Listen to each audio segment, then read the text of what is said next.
What's up, y'all? It's your boy, Mizzy Miss Coop Cat County YouTube representing the Birds. Dallas Hate Week. I love when things come together. While the Dallas Cowboys are on the decline, the Philadelphia Eagles are on the rise. Y'all losing players. Y'all getting rid of players. But my team, the Philadelphia Eagles, Dallas Goedert's coming back. He's practicing today. Lane Johnson could be practicing today. Malik Jackson could be practicing today. Jalen Reagor is going to be practicing today. My team, the Philadelphia Eagles, is getting healthy. And that ain't good for the Dallas Cowboys. It is not good at all. The Dallas Goedert's coming back. Jalen Reagor is coming back. Lane Johnson with Jason Peters, Malik Jackson. Oh my, with Travis.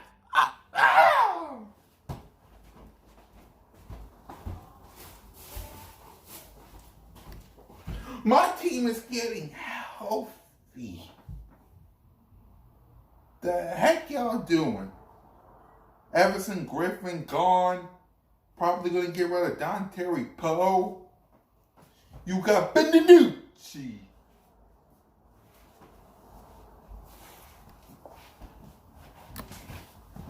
My team is getting healthy. You guys are done. Did y'all remember what Dallas Goedert did to y'all last year, final game? Miles Sanders, I almost forgot. Miles Sanders is practicing. He's day to day. He's practicing.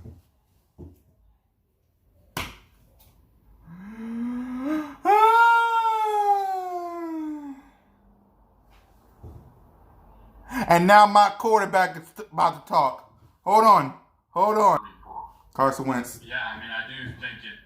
I know it hasn't hurt me. I do feel that it's can help. Taking the hits and everything, and recovering Mondays and Tuesdays.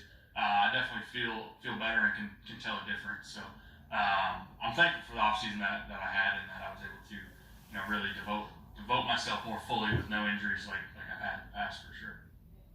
We'll go to John and then Jeff McLean. Hey Carson, a lot of familiar names on that Dallas defense, but they haven't been as successful as they would like, obviously. What have you seen from them, and what do you envision being sort of the first part that you have to do and accomplish against them? Yeah, I mean, they're still a good defense. They still have good players. They are not a good defense, Carson. They mix it up quite a bit, and I think sometimes. You've seen early in the year is some big plays or different things happen against them because maybe they're out of alignment or different things. So you got to be ready if you catch them or you do some different motions and different things to kind of mess with their alignments and assignments. You can catch them in different things, but I got a lot of respect for them. They still got good players. We know what defensive ends they have. We know their linebackers. We know their players and they know us well. So it's always going to be a fun one, and we're excited for it. Jeff and then Bo. Carson, your fourth quarter numbers are significantly better than your numbers in the first three quarters. I guess some of us are looking into why that may be. Have you explored any reasoning behind that? And is there any truth to the theory that maybe when the offense isn't as scripted and you can be more the improvise more as we've seen you do before, that's when you're more productive?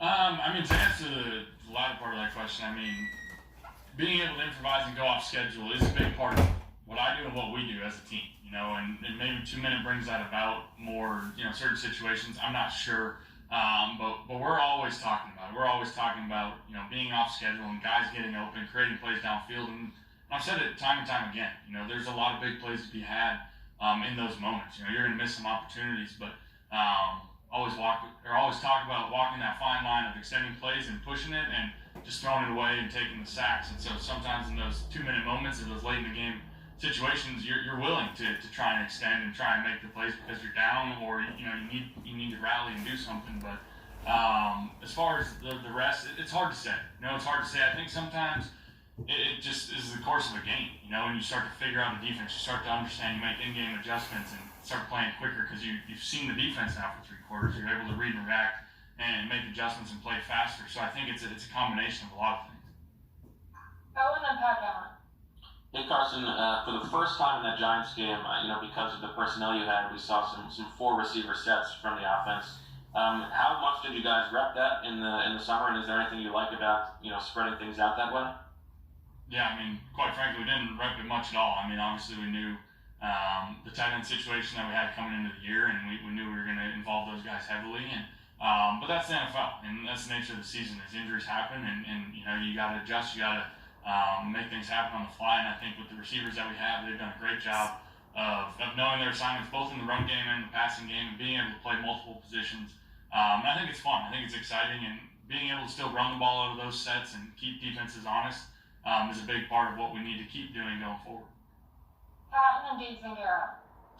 Hey Carson, last year North Dakota State won the FCS title game against James Madison. I'm guessing that you probably watched that game. James Madison's quarterback was Ben DiNucci, who you'll see probably on Sunday.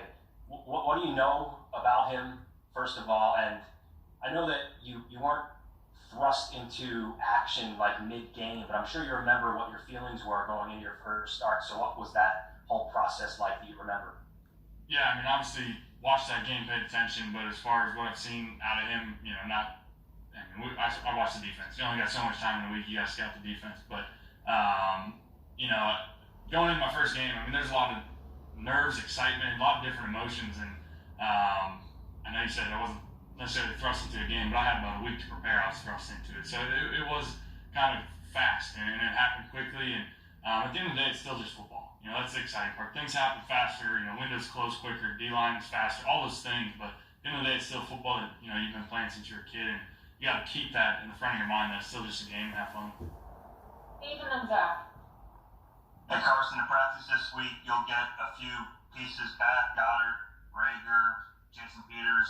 What's your excitement level like knowing that you guys are going to get some injured players back either this week or after the bye? Yeah, it's definitely exciting. They're big parts, big pieces of our offense. Guys like you said, Peters and Rager, we saw what he could do early in the season, and the explosiveness that he brings.